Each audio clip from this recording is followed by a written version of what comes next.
Welcome to The Exchange. I'm Guy Schoen, bringing you the biggest news and interviews from all around the business world. Coming up on the show, content is king.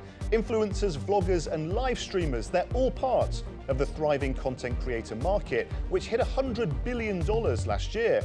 So how exactly do brands turn clicks into cash? And as social media continues to disrupt the ways we connect with each other, will those companies yet to embrace content creation get left behind? Now, most people on the planet have become familiar with social media.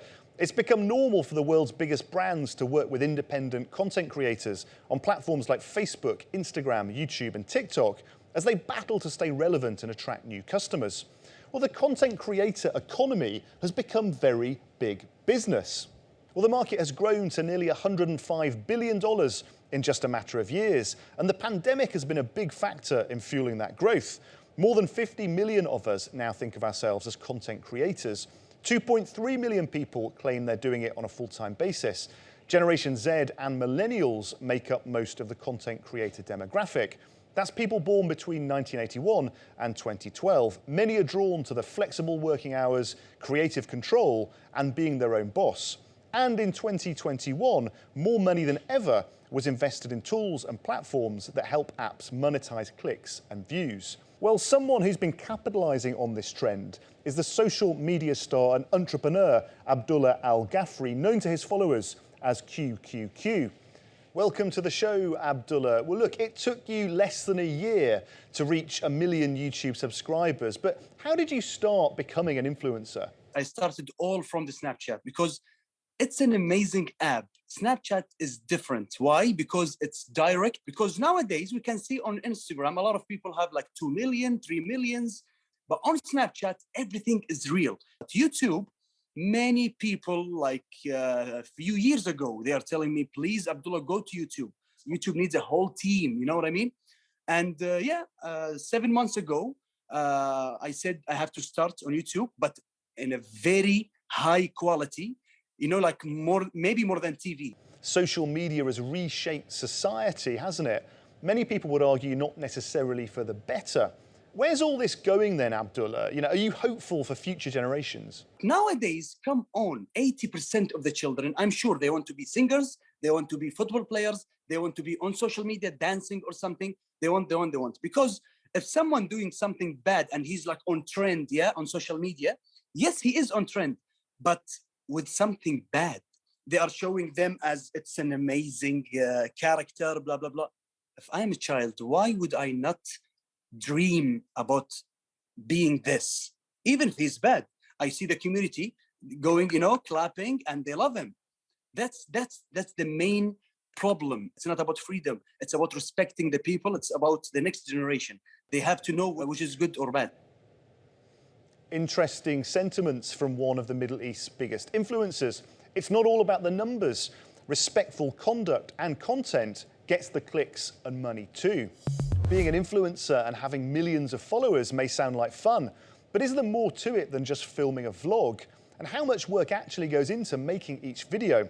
Here's Upton Saidi with a look at what a day in the life of a content creator is like. That's right, Guy. Today, I'm bringing you behind the scenes of what it is like to be a full-time content creator, where no 2 days are the same. In this particular day, I'm going inside a massive video conference. Take a look.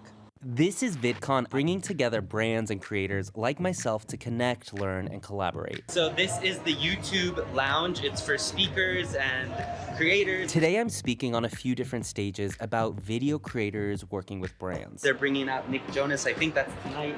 The billions of people using YouTube, Facebook, TikTok, they want to connect with a face, a person, more than a big brand. So last year, I started making my own videos and grew to 700,000 followers. I didn't make any money at first, but now my income comes from YouTube and Facebook, who pay based on how many views I generate. I also work with brands like airlines and tech companies to make videos and promote their message. Here at this event, I'm meeting so many people who have been doing it for years, many who have made up to millions of dollars and become their own brand. Yeah, it's Upton from TikTok. That's Upton from TikTok. What's up, bro? But to get into this, you really have to love what you do. The first year or two, you won't make much money, and it takes time to build momentum. Welcome Welcome to the TikTok Creators Lounge. I also try to make sure that all of my videos are informative and hopefully entertaining, because you have to bring some unique content to people's lives. So creating videos that get views isn't just about hoping that they'll go viral, it's about creating content that actually provides value. So what's next for the world of content creation?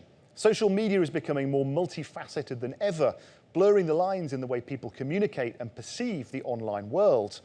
Alessandro Bogliari is the co-founder and CEO of the Influencer Marketing Factory, who joined the show from New York. I asked him how social media will continue to challenge the world of marketing and content creation. Every day, to be honest, I'm seeing there is a new app, a new live streaming. We're going to see a big increase in marketing spends because, again, if a brand doesn't get into influencer marketing now, I mean, it's already late, but you still have time. But if you don't really believe in that, then you're going to be, quite old, right, for the environment that is creating right now. So what I suggest all the time, spend time on social media and understand what is happening, because everything is changing and you want to be updated and be in the loop of things. So as Alessandro says, big brands should keep up with social media trends or risk lagging behind the consumption curve. It's time for our regular feature, Business in 60 Seconds. Start the clock. US banks kick off corporate earnings season for the fourth quarter. Bank of America, Goldman Sachs and Morgan Stanley are among the major banks to report quarterly results. Bank executives have been cautiously optimistic that the economy is on a healthy trajectory despite some risks on the horizon, including inflation worries. China releases its GDP data for the fourth quarter, mounting debt at several major property developers, and the government's zero tolerance towards new waves of COVID-19 outbreaks have been stalling investment and recovery in consumption and trade. A power crisis that's led to the shutdown of major factories could also weigh on overall output. And Netflix reports its quarterly earnings. The streaming giant released several popular dramas and original content during the October to December quarter, including the massive hit Korean series Squid Game. Netflix continues to outpace other streaming services with its total paid subscribers. Made it 3 seconds to go. So, social media storytelling is serious business, no longer just a pastime. Content creation can be a big moneymaker and a highly influential marketing tool. But as technology becomes more and more integrated into our daily lives, can influencers and brands step up to the plate and create a future with more socially responsible content? Well, that's all we have time for on this edition of the show. Thanks for watching. Please do check out euronews.com for all your latest business news, and join us again next time on The Exchange.